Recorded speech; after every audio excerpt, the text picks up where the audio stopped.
Hi everyone, and welcome to Noona's Noonchi, where I do a deep dive into some of our favorite K-dramas from a mental health perspective. Okay, more on Jeong.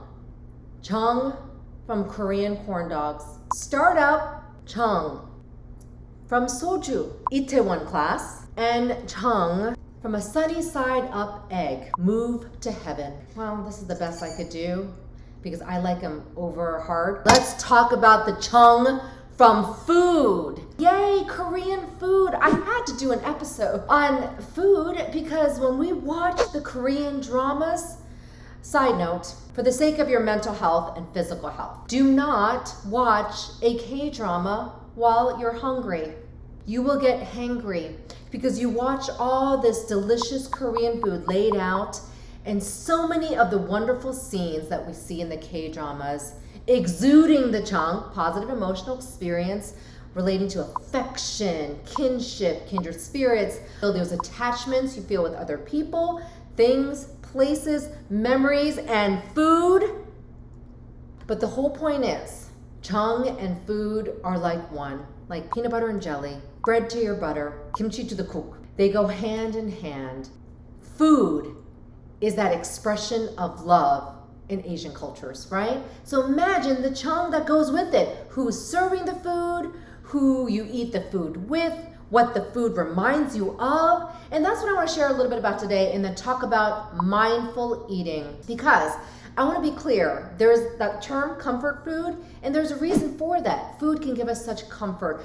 Food can provide us that Jeong experience, the attachment, and the love that we feel from eating with a person, beside a person, behind a person, with the group of friends, meeting new friends, bonding over food, feeling the love that someone shows for you through food. You know what I'm talking about. You know, the ajumanis, ajumas, halmonis, your moms, amma, ammani, ammanims, that provide you food and you feel loved. Jeong. Gotta do the Korean corn dogs and startup. So, I'm gonna say this. Not necessarily healthy to eat this every meal every day, but very important. What does it represent? At a time of loneliness, maybe homelessness, starving, Han Ji-pyong, as a teen, saw 2 corn dogs laid out for him by the halmoni, Talmi's halmoni, right? And he wolfed them down. And as he's eating, he's looking around the room, the shelter that she provided him. And then he became the sundaengi, right? The Han Ji-pyong sundaengi good boy that we all grew to love and adore and admire. And the best relationship of startup was what? The halmoni and Han Ji-pyong relationship. Let's face it, right? He didn't get the girl, but he sure got the halmoni, won her heart. And again, the good boy that we all love through Korean corn dogs. So this represents what provided for him at the time that he most needed. Honestly, comfort through shelter, food, mentorship, love, guidance in every way. The adult relationship that he did not have, that he didn't think he needed, and still felt like he didn't need, right? But then even throughout, he would eat the corn dogs with her. You know, he's having these conversations about Namdo-san, talking about Talmi, eating the corn dogs. And then at the very end, she brings him a corn dog. That's what I mean by the Jeong. Such beauty and poignancy in food, right? I gotta eat this again because I'm hungry. Yeah. Now, next example of Jeong. Soju. Itaewon Class. Here's the shot glass. Okay, so that goes nicely with the hot dog. Okay, so y'all, I wasn't drinking soju. This is a new bottle. Yeah. This is water. And I'm assuming that's what the K-drama actors and actresses drink. The bonding over soju, let's go for a drink. The hwaeshik, the dinner, the work dinners, right afterwards, always over alcohol. Now, obviously in moderation. Don't take it literally. That is the workplace culture in Korea, but sometimes too much is too much, right? And you see those scenes. There's always somebody who gets 취해서, too much drinking from the soju or whatever. But again, what does it represent? Community, talking, conversing. You have some tough conversations over soju. There can be such Jeong, but in Itaewon Class, after a tough day where Park Seo-joon basically gets expelled and the father resigns, on behalf of his son to show that unity, that he supports his son, even though he didn't condone violence, right? Or the fight or the beating up that Park Seo-joon did. But they drank at the end, and he was teaching them how to pour the soju, drink like this from the side when you're with someone older than you or elder respect. Out of respect, you drink from the side. But what did he say to him about the soju? Here's the Jeong. How did it taste? And Park Seo-joon's character was like, sweet. And then the dad laughed. And then he said, it tastes sweet for me too, as he drank it.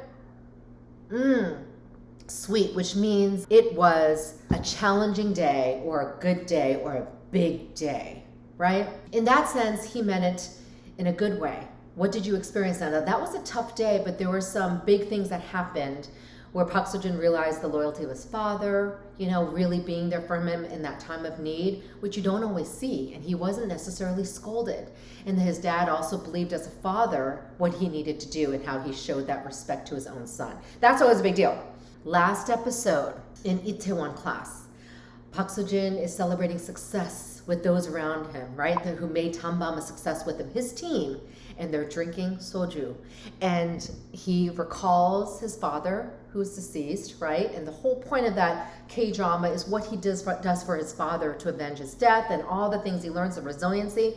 Then he recalls his dad's words. How does it taste? Now, Park Seo-joon doesn't answer him in episode 16, but he recalls that moment and he smiles. So the soju tastes sweet. Jeong, right? Recalling those moments he had with his father over a bottle of soju. Last but not least, Move to Heaven and the sunny side up egg. Okay, in Move to Heaven, they have these really cool contraptions. I don't have that. But look, see how beautiful. Okay, this is not as beautiful as it was in Move to Heaven. No, it was not. But what does this represent? Jeong. Okay, so the main character played so beautifully well, has autism. Okay, high functioning, HFA, high functioning autism. And then his uncle, his half uncle, comes to live with him, but really doesn't care about him in the beginning. He wants the money to be a guardian, right? And you see all of that throughout the show where they are trauma cleaners cleaning up after someone's death, some of it more traumatic than others. Can you imagine the toxicity after a dead body was found, and they clean up to help the families? Well, the uncle learns a lot. The uncle learns a tremendous amount. And, in the beginning, he was like, I don't care about these little things this kid wants and eats and how he does stuff, because they're all about routine, right? At the very end, when he's just so excited to be his guardian because the kid wanted him to. And the kid is a teenager, right? I think 20 at this point. He makes him sunny side up egg. Sorry, I broke it because I wanted to eat it for you. He makes him a sunny side up egg perfectly, just like his father did in episode 1. And we see that Jeong. What does that mean? Just the love there, showing his affection, kinship, understanding, which is a big part of Jeong, the empathy and compassion he has, and he made the egg. Then he gave him the egg, right? Just like the dad in episode 1, but it was kind of broken, so it was runny a little bit. And he's like, switched it to perfectly sunny side up egg, just like his father did in episode 1. Isn't that precious? There's the Jeong, So that said, okay, the corn dog, startup, soju, Itaewon Class, sunny side up and Move to Heaven. What's my point?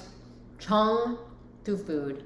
The affection, emotion you get, and most of the time it's positive. But here's what I also want to get at. What are you going to work on all this? Why am I sharing this? Well, I want us to practice mindful eating, because we ignore sometimes the power of food and the bonding it can provide us. There's so many things. We meet people over drinks and food. Look at that. The power of food in K-dramas. Let's not underestimate that. But I also want to help you understand mindful eating, because in this busy workplace life, okay, that is why I love the K-dramas, because you see them eating and talking over food. Life changes over food. I want us to get that way, because there is a concept called mindful eating, which is good for our mental health and physical health. This is a grounding method. When you're eating something, okay, yes, I know you're hungry like Han Ji-pyong was, but when you mindfully eat, first of all, take your time to eat. This is also important for your digestion. Digestive health, very important for your mental health. In fact, most of the serotonin, okay, emotions there is created in your gut. So you've got to take care of that gut health. You've heard about gut health, mental health. Well, I'm certified in integrated medicine, which is incorporating diet, nutrition, and mental health. And that is why I'm telling you. I see a lot of us wolfing down our food, having lunch at our desk, not really thinking about it. Then there's comfort food, and then we end up overeating, undereating when we're stressed, depressed. And eating is a big part of your health. So how can you be more mindful eating, even if it's by yourself? Enjoy what you're eating. If you're not, then don't eat it, okay? And maybe if some of you are on a special diet because of health needs, I get that. But when you're mindfully eating, knowing that this is for your health, take a minute to go, every bite is important for the sake of my health. That is why I'm on this special diet, whatever it's low sodium, vegan, keto, whatever that is, it's fine. That I just want you to be mindful when you eat. You're supposed to chew your food. Mindfully is actually like 10 to 12 times. Okay, well, when you eat a little piece of corn dog, you're not going to be able to get it in 10 to 12 bites. But you want to chew slowly. That's mindful eating. And then you're going to increase your 5 senses. Taste, number 1, right? Sight. Wow, as I'm looking at this, I'm thinking of Hanji Pyongan startup. That's true. But also the fact that my husband lovingly brought me this because I was craving it. And it's just good. And it's an indulgence. So a comfort food. So I don't eat it all the time. So I'm enjoying it. Okay? So the sight, even the sound, it's a little more chewy than crunchy, but think of the sound, especially crunchy stuff, right? That is in a mindfulness tool. Grounding method, mindful eating is part of mindfulness, okay? And then of course the smell. Smell that. Soju doesn't really have a smell. You taste it, but what does it represent? And then obviously egg, smelling that, looking at that, hearing the sizzling. Be mindful as you eat. And again, so they're chewing slowly. You're also absorbing all your 5 senses. You're taking your time, but then you want to also acknowledge the feelings you get as you eat. We want a healthy relationship to food across the board. And sometimes when we see in K-dramas, especially overindulgence with the alcohol, because it's part of the culture, then obviously everything's about balance. So I don't necessarily want you to take that literally, but it's okay to indulge in that and to enjoy it. It's actually what people look forward to. I condone that all the way. Again, it's all about what you're functioning. You don't want to drink to the point that you can't function. And it's not good the next day. But sometimes it's good on a weekend when you're having fun, right? And you see that in the K-drama. But you're also seeing the emotional attachment to the alcohol. And that's where we need to detach a little bit for the sake of our health. Mindful eating, chewing slowly, absorbing in your 5 senses, even in everything that you do, because it helps you digest. Gut health directly correlates to mental health. 90% of serotonin is created in your gut. That affects your brain, right? Your mental health, the happy hormones that we're talking about, right? And that's what you get actually when you're watching the K-dramas. You need the serotonin, and that comes from your gut. So take care of your gut. And then lastly, the healthy relationship you want to food. Sometimes people disregard food as, well, I don't need to eat. It's not that important. It is. It can bring those angry emotions. Have you heard of that, where your sugar levels drop, right? Hypoglycemia. That directly affects your well-being. Anxiety increases when your sugar level drops. Okay, so super important. And I'm not saying sugar as in have that, but you need to watch that. Are you hypoglycemic, by the way, or is it anxiety? And so to rule out at least hypoglycemia, eat when you're supposed to, watch what you're eating, be mindful as you're eating, and then when you're with somebody and you've made this food date, if you're a foodie, whatever it is to enjoy the power of that Jeong through food. But I want to be clear, food can give you good memories and can provide you the Jeong through other people that give it to you, the people you eat with. So what is that for you today? How can you be more mindful as you eat? Before a K-drama, I'm saying this, try to eat, because then you end up having the ramyeon or ramen at midnight with, the tamuji, right, the mu, radish, so good, by the way. But it's okay to also eat ramen with friends. Again, moderation is key. Mindful eating, chew slowly. Enjoy the food. Increase your 5 senses. Think of the memories, have a healthy relationship with food, and think about your gut health for the sake of your mental health. Enjoy the corn dogs, soju, and the egg, and move to heaven. All representing Jeong. Thanks for watching, guys. Please subscribe to my channel and hit the bell button to get notified of new episodes to come. Enjoy eating mindfully.